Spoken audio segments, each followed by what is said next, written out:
ഓം ശരവണ ഭവ. എല്ലാവർക്കും കാർത്തികേയം യൂട്യൂബ് ചാനലിലേക്ക് സ്വാഗതം. ഇന്ന് ഫെബ്രുവരി 28 ശനിയാഴ്ച നമ്മുടെ ആകാശത്ത് വളരെയധികം പവർഫുൾ ആയിട്ടുള്ള ഒരു അലൈൻമെൻറ്റ് നടക്കുന്നുണ്ട്. അതായത് 6 ഗ്രഹങ്ങൾ ഒരു പരേഡ് ചെയ്യുന്നത് പോലെ നേർരേഖയിൽ വരുന്ന ദിവസമാണ് ഇന്ന് വൈകിട്ട്. അത് ഏകദേശം ഒരു 30 മിനിറ്റിനും 60 മിനിറ്റിനും അത്രയും സമയം മാത്രം, അതായത് അരമണിക്കൂർ മുതൽ 1 മണിക്കൂർ വരെ മാത്രമേ മനുഷ്യരായ നമ്മൾക്ക് നഗ്നനേത്രങ്ങൾ കൊണ്ട് അത് കാണാൻ സാധിക്കുകയുള്ളൂ. അത് കാണാൻ സാധിക്കുന്ന സമയം നമ്മൾ എന്തൊരു കാര്യം ആഗ്രഹിച്ചാലും അത്രമാത്രം എനർജി, അതായത് അലൈൻമെൻറ്റ് എനർജിയും കോസ്മിക് എനർജിയും എല്ലാം വളരെയധികം കൂടുതലായിട്ടിരിക്കുമ്പം നമ്മൾ എന്ത് പ്രപഞ്ചത്തിനോട് ചോദിച്ചാലും അത് നമുക്ക് സാധിച്ചെടുക്കാൻ സാധിക്കും. അതുകൊണ്ട് തന്നെ ഇന്നത്തെ ദിവസം രാത്രി നിങ്ങൾ ആരും തന്നെ മിസ്സ് ചെയ്യരുത്. ഇത് ചെയ്യുന്നതിന് പുലയോ വാലായ്മയോ നോൺ വെജ് കഴിച്ചു കുളിച്ചിട്ടില്ല അങ്ങനെയുള്ള യാതൊരു കാര്യങ്ങളും ബാധകമല്ല. ആർക്ക് വേണമെങ്കിലും ആ ഒരു സമയം നിങ്ങൾക്ക് ഇത് ചെയ്യാവുന്നതാണ്. അപ്പോൾ എന്താണ് ഇന്ന് ചെയ്യുന്നതെന്ന് നോക്കാം. അതിനു മുൻപായിട്ട് ഇന്ന് പൂയം നക്ഷത്രമുള്ള ദിവസം കൂടിയിട്ടാണ്. ഇന്ന് രാവിലെ 10:34 ശേഷം പൂയം നക്ഷത്രം ആരംഭിച്ച് നാളെ മാർച്ച് 1 തീയതിയാണ് പൂയം നക്ഷത്രത്തിൻ്റെ അവസാനം. നാളെ രവിപുഷ്യ യോഗത്തോടു കൂടി ചേർന്നിട്ടാണ് പൂയം നക്ഷത്രം വരുന്നത്. അപ്പം നാളത്തെ ദിവസം നമ്മൾ എന്താണ് ചെയ്യേണ്ടതെന്നുള്ളതിൻ്റെ വീഡിയോ ഞാൻ ഇട്ടേക്കാം. വളരെ പവറായിട്ടുള്ള ഒരു പരിഹാരം നമ്മൾ നാളെ ചെയ്യേണ്ടതായിട്ടുണ്ട്. മാർച്ച് മാസം മുഴുവൻ നമുക്ക് ഐശ്വര്യമുണ്ട്. അപ്പോൾ നമുക്ക് ഇന്ന് എന്താണ് ചെയ്യേണ്ടതെന്ന് നോക്കാം. ഇന്ന് ശനിയാഴ്ചയും പൂയം നക്ഷത്രവും ഈ 6 ഗ്രഹങ്ങളുടെ അലൈൻമെൻറ്റും കൂടി ഒന്നിച്ച് വന്നിരിക്കുന്ന ദിവസം നമ്മൾ എന്ത് ചെയ്യണം എന്നുള്ളതാണ്. അപ്പം ഈ പൂയം നക്ഷത്രത്തിന് ഭയങ്കര പ്രാധാന്യമുണ്ടെന്നുള്ളത് നമുക്കറിയാം. അപ്പോൾ ഈ ഒരു ദിവസം തന്നെ പ്രത്യേകിച്ച് ഒരു മാസത്തിൻ്റെ അവസാനത്തെ ദിവസത്തിന് വളരെയധികം പവറുണ്ടായിരിക്കും. അതേപോലെ പൂയം നക്ഷത്രത്തിന് വളരെയധികം പവറുണ്ട്. അപ്പോൾ നമ്മൾ നോക്കേണ്ടത് വെളുത്ത പക്ഷത്തിലെ ശനിയാഴ്ച പൂയം നക്ഷത്രത്തോടു കൂടിയാണ് ഈ ഒരു അലൈൻമെൻറ്റ് വന്നിരിക്കുന്നത്. അതും അവസാനത്തെ ദിവസം ഫെബ്രുവരിയുടെ. അപ്പോൾ ആദ്യം തന്നെ ഏതൊക്കെ ഗ്രഹങ്ങളാണ് ഈ അലൈൻമെൻറ്റിൽ വന്നിരിക്കുന്നത് എന്നുള്ളത് നമുക്ക് നോക്കാം. അതിനുശേഷം നമുക്ക് എന്ത് ചെയ്യണം എന്നുള്ളതും നോക്കാം. വളരെയധികം പവർഫുൾ ആയിട്ടുള്ള ഗ്രഹങ്ങളായ Jupiter, Saturn, Venus, Mars, Mercury and Neptune, ഈ 6 ഗ്രഹങ്ങളാണ് ഹൈ എനർജിയിൽ അലൈൻമെൻറ്റ് ചെയ്യുന്നത്. ആ സമയത്ത് വളരെ പവറാണെന്ന് ഞാൻ പറഞ്ഞു. നമ്മൾ മാനിഫെസ്റ്റേഷൻ ചെയ്യേണ്ട സമയമെന്ന് പറയുന്നത് 7:11 മുതൽ 7:41 വരെയുള്ള സമയത്താണ് വൈകുന്നേരം.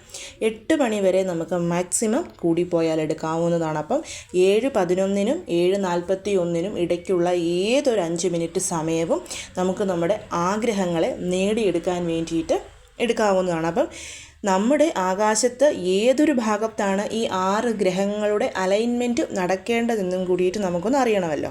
പടിഞ്ഞാറ് അല്ലെങ്കിൽ തെക്ക് പടിഞ്ഞാറ് ഭാഗത്ത്, വെസ്റ്റ് അല്ലെങ്കിൽ സൗത്ത് വെസ്റ്റ് ഭാഗത്തായിട്ടാണ് നമുക്ക് ഈ 6 ഗ്രഹങ്ങളെ കാണാൻ സാധിക്കുന്നത്. അതായത് പരേഡിനൊക്കെ നിൽക്കുന്നത് പോലെ ഒരു നേർരേഖയിൽ ഈ ഗ്രഹങ്ങളെ നമുക്ക് കാണാനായിട്ട് സാധിക്കും. അതിൽ ഏറ്റവും ശോഭയോടുകൂടി തെളിഞ്ഞു നിൽക്കുന്നത് ജൂപ്പിറ്റർ ആയിരിക്കും. ഈ ഒരു പിക്ചർ നിങ്ങൾക്കൊരു റെഫറൻസ് ആയിട്ട് എടുക്കാവുന്നതാണ്. അപ്പോൾ ഞാൻ പറഞ്ഞ ആ ഒരു 7:11നും 7:41നും ഇടയ്ക്കുള്ള സമയത്ത് നമ്മളിനി എന്ത് ചെയ്യണമെന്നുള്ളത് നോക്കാം. നിലവിളക്ക് കൊളുത്തി എല്ലാവരുടെയും പ്രാർത്ഥനയും പൂജകളും ഒക്കെ കഴിഞ്ഞതിന് ശേഷം നമ്മൾ നമ്മുടെ വീടിൻ്റെ ഏത് ഭാഗത്ത് വന്നാലാണോ നിങ്ങൾക്ക് വളരെയധികം വ്യക്തമായിട്ട് പടിഞ്ഞാറ് അല്ലെങ്കിൽ തെക്ക് പടിഞ്ഞാറ് ഭാഗത്തോട്ട് നോക്കി നിൽക്കാൻ പറ്റുന്നത് എന്നുള്ളത് സെലക്ട് ചെയ്തതിന് ശേഷം വളരെയധികം ലൂസായിട്ടുള്ള കോട്ടൻ്റെ വളരെ ലൈറ്റ് കളറായിട്ടുള്ള ഡ്രസ്സ് ഈ ഒരു സമയത്ത് ധരിക്കുന്നതാണ് നല്ലത്. ഒരുപാട് ടൈറ്റുള്ള ഡ്രസ്സൊക്കെ ധരിച്ചു കഴിഞ്ഞാൽ നമുക്കൊരു ബുദ്ധിമുട്ട് തോന്നുന്നുണ്ട്. അതിന് വേണ്ടിയിട്ടാണ് പറയുന്നത്. സ്വസ്ഥമായ ഒരിടത്ത് ഈ ഒരു ഭാഗത്തോട്ട് നോക്കി നിലത്തിരിക്കുക. 3 പ്രാവശ്യം ശ്വാസം അകത്തോട്ടും പുറത്തോട്ടും വിടുക. നമ്മൾ ഏതൊരു മാനിഫെസ്റ്റേഷൻ ചെയ്യുമ്പോഴും ഇത് ചെയ്യുന്നതിൻ്റെ കാരണം നമുക്ക് റിലാക്സേഷൻ കിട്ടാൻ വേണ്ടിയിട്ടാണ്. അതിനുശേഷം ഈസ്റ്റിലോട്ട് ഫേസ് ചെയ്ത് ഒരു ദീപം, അതായത് യാതൊരുവിധ അശുദ്ധികളും ഇല്ലാത്തവർക്ക് ഒരു ദീപം, അങ്ങനെ അല്ലെങ്കിൽ ഒരു മെഴുകുതിരി ഉണ്ടെങ്കിൽ മെഴുകുതിരി കൊളുത്തി വെക്കാം. നിങ്ങൾക്ക് കോൺസെൻട്രേഷൻ വേണമെന്ന് ആവശ്യമുണ്ടെങ്കിൽ മതി, ഇല്ലെന്നുണ്ടെങ്കിൽ ദീപത്തിൻ്റെ ആവശ്യമേ ഇല്ല.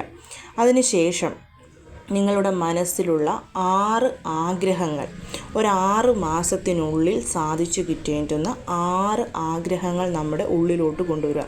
ജോലി സംബന്ധമായിട്ടുള്ളത്, ധനസംബന്ധമായിട്ടുള്ളത്, അതേപോലെ തന്നെ ആരോഗ്യ സംബന്ധമായിട്ടുള്ളത്, ലവ് റിലേഷൻഷിപ്പിനെ സംബന്ധമായിട്ടുള്ളത്, ബിസിനസ്സിനെ സംബന്ധമായിട്ടുള്ളത്, നമ്മുടെ ആത്മീയ ഉയർച്ചയെ സംബന്ധമായിട്ടുള്ളത്, ഏതെങ്കിലും റിലേഷൻഷിപ്പ് നല്ല രീതിയിൽ മുന്നോട്ട് പോകണമെങ്കിൽ അതിനെ സംബന്ധിച്ചുള്ളത്, എന്ത് കാര്യവും ആയിക്കൊള്ളട്ടെ, നിങ്ങളുടെ 6 ആഗ്രഹങ്ങൾ, 6 ഇൻറ്റൻഷൻസ് നമ്മൾ മനസ്സിലോട്ട് കൊണ്ടുവന്നതിന് ശേഷം ഒരു വൈറ്റ് കളറിലെ പേപ്പർ എടുക്കുന്നു.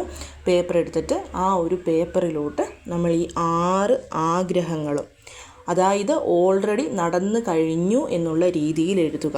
ഞാൻ നല്ല ആരോഗ്യവതിയായിട്ടിരിക്കുന്നു, അല്ലെങ്കിൽ എൻ്റെ ആരോഗ്യം ഇപ്പം ഏറ്റവും നല്ല രീതിയിൽ മുന്നോട്ട് പോകുന്നത്. നമ്മൾ സാധാരണ മാനിഫെസ്റ്റേഷൻ പോർട്ടൽ എഴുതുന്നത് പോലെ എഴുതണമെന്നൊന്നുമില്ല. നിങ്ങൾക്ക് എത്ര വാക്കിൽ എഴുതണമോ അത്ര വാക്കിൽ അത് എഴുതാം. പക്ഷേ അത് ഓൾറെഡി കഴിഞ്ഞു, അത് നടന്നു കഴിഞ്ഞു എന്നുള്ള രീതിയിൽ വേണം നമ്മൾ ഈ 6 ആഗ്രഹങ്ങളും എഴുതാൻ.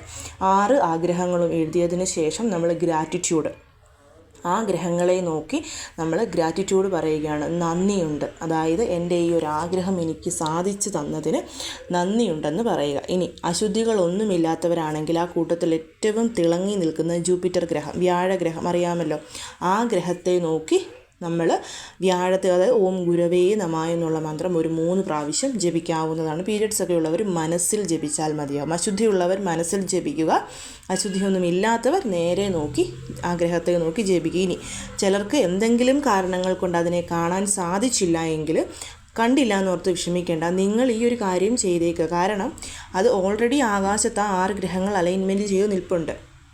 അതിൻ്റെ ആ എനർജി ഭൂമിയിലും ആകാശത്തും ഉള്ളതുകൊണ്ട് തന്നെ നമുക്ക് കാണാൻ സാധിച്ചില്ല എങ്കിലും നമ്മുടെ പ്രാർത്ഥനകൾ തീർച്ചയായിട്ടും സബലീകരിക്കപ്പെടുക തന്നെ ചെയ്യും. അതുകൊണ്ട് തന്നെ നമ്മൾ കണ്ടില്ല എന്നോർത്ത് നിങ്ങൾ ചെയ്യാതിരിക്കരുത്. ഈ ഒരു സമയത്തിനുള്ളിൽ ഇത് ചെയ്യുക തന്നെ വേണം. ശ്രദ്ധിക്കേണ്ടുന്ന 2 കാര്യങ്ങൾ, മനസ്സിൽ ഒരു സംശയവും ഉണ്ടാവരുത്. ഈ 6 ആഗ്രഹങ്ങളും എനിക്ക് നടന്നു കിട്ടിയാൽ എത്രമാത്രം നമ്മൾ സന്തോഷമുണ്ടോ ആ സന്തോഷം അതേപോലെ പ്രതിഫലിപ്പിച്ച് വേണം നമ്മൾ ഗ്രാറ്റിറ്റ്യൂഡ് പ്രപഞ്ചത്തിനോട് പറയാൻ വേണ്ടി. നടക്കുമ്പോൾ ചിലർക്കൊരു സംശയം വരും, നടക്കുമോ ഇല്ലയോ എന്നുള്ളൊരു സംശയം മനസ്സിൽ വെച്ച് ദയവ് ചെയ്ത് നിങ്ങൾ ഈ ഒരു ഗ്രാറ്റിറ്റ്യൂഡ് പ്രപഞ്ചത്തിനോട് പറയരുത്. 1% സംശയം നിങ്ങളുടെ ഉള്ളിലുണ്ടെങ്കിൽ ഇത് നടന്നു കിട്ടില്ല. അതുകൊണ്ടാണ് ഞാൻ വീണ്ടും വീണ്ടും ഇത് പറയുന്നത്. അതിനുശേഷം ആ പേപ്പർ മടക്കി നമ്മൾ കിടക്കുന്ന തലയിണ, പില്ലോയ്ക്ക് ഉള്ളിൽ മടക്കി വെച്ചിരിക്കുക. അപ് ടു 21 ഡേയ്സ്, അതായത് ഇന്ന് മുതൽ 21 ദിവസം, മാർച്ച് 21-ാം തീയതി വരെ അത് നിങ്ങളുടെ പില്ലോയ്ക്കുള്ളിൽ ഇരുന്നോട്ടെ. ഇപ്പോൾ പില്ലോ കഴുകാൻ വേണ്ടിയിട്ട് പില്ലോ കവർ എടുക്കുന്ന സമയത്ത് പുതിയ കവർ ഇടുമ്പം അതിനുള്ളിലോട്ട് എടുത്ത് വെച്ചാൽ മതിയാവും. മറ്റാരും ആ പില്ലോയിൽ തല വെച്ച് കിടക്കാതിരിക്കാൻ ശ്രദ്ധിക്കണം. ഇപ്പോൾ ഹസ്ബൻഡ് ആൻഡ് വൈഫ് മക്കളൊക്കെ ഒന്നിച്ച് കിടക്കുമ്പോൾ നമ്മൾ ഒന്നിച്ച് കിടക്കുന്ന സമയത്ത് അവരുടെ തല വന്ന് നമ്മുടെ പില്ലോയിൽ വന്നിരുന്നെന്ന് പറഞ്ഞ് പ്രശ്നങ്ങളൊന്നുമില്ല. പക്ഷേ അല്ലാത്തപ്പോൾ ഒരാൾക്ക് മാത്രമായിട്ട് ആ പില്ലോ വിട്ടുകൊടുക്കാതിരിക്കാൻ വേണ്ടിയിട്ട് ശ്രദ്ധിക്കണം. 21 ഡേയ്സും നിങ്ങളുടെ വീട്ടിൽ എത്ര പേരുണ്ടെങ്കിലും അത്രയും പേർക്ക് ഇത് ചെയ്യാവുന്നതാണ്. വീട്ടിലുള്ള 6 പേരുണ്ടെങ്കിൽ 6 പേർക്ക് വേണ്ടിയിട്ട് നിങ്ങൾക്കിത് ചെയ്യാവുന്നതാണ്. അപ്പോൾ ഈ ഒരു കാര്യം എല്ലാവരും ചെയ്യണം. 21 ഡേയ്സിന് ശേഷം ആ പേപ്പർ എടുത്ത് കത്തിച്ച് പ്രപഞ്ചത്തിന് സമർപ്പിച്ചാൽ മതിയാവും. വിശ്വാസപൂർവ്വം ചെയ്യുക എന്നുള്ളതാണ് ഇവിടുത്തെ ഏറ്റവും വലിയ കാര്യം എന്ന് പറയുന്നത്. അതേപോലെ പൂയം നക്ഷത്രമാണ്, ഞാൻ പറഞ്ഞല്ലോ, പൂയം നക്ഷത്രം ഇന്ന് ആരംഭിച്ച് നാളെ രാവിലെ കൊണ്ട് അവസാനിക്കും. നിങ്ങൾക്ക് നാളെയോ ഇന്നോ ലക്ഷ്മി കുബേര പൂജ ചെയ്യാവുന്നതാണ്. അതേപോലെ തന്നെ നമ്മൾ പൂയം നക്ഷത്രത്തിൽ സാധാരണ ചെയ്യുന്ന ശ്രീവസ്ത ലക്ഷ്മി പൂജ അത് ചെയ്യാവുന്നതാണ്. മണി മാജിക് ഓയിൽ അത് നാളെയോ ഇന്ന് ചെയ്യുന്നതായിരിക്കും ഏറ്റവും ഉത്തമം, ചെയ്യാവുന്നതാണ്.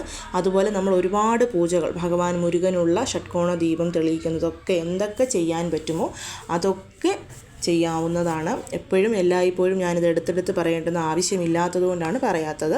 ഇനിയിപ്പം നാളെ രാവിലെ ചെയ്യേണ്ടുന്ന വളരെ പവർഫുള്ളായിട്ടുള്ളൊരു ചെറിയ പരിഹാരമുണ്ട്. അതിനെക്കുറിച്ചുള്ള വീഡിയോ ഞാൻ ഇട്ടേക്കാം. അപ്പം എല്ലാവരും ഇന്നത്തെ ദിവസം ഇത് മിസ്സാക്കാതെ തന്നെ ചെയ്യണം. കഴിഞ്ഞ വർഷവും ഇതേപോലെ അലൈൻമെൻറ്റ് വന്നാണ് ഞാൻ അന്നും വീഡിയോ ഇട്ടിരുന്നു. ഒരുപാട് പേർക്ക് അന്ന് ഫലം കിട്ടിയിട്ടുള്ളതാണ്.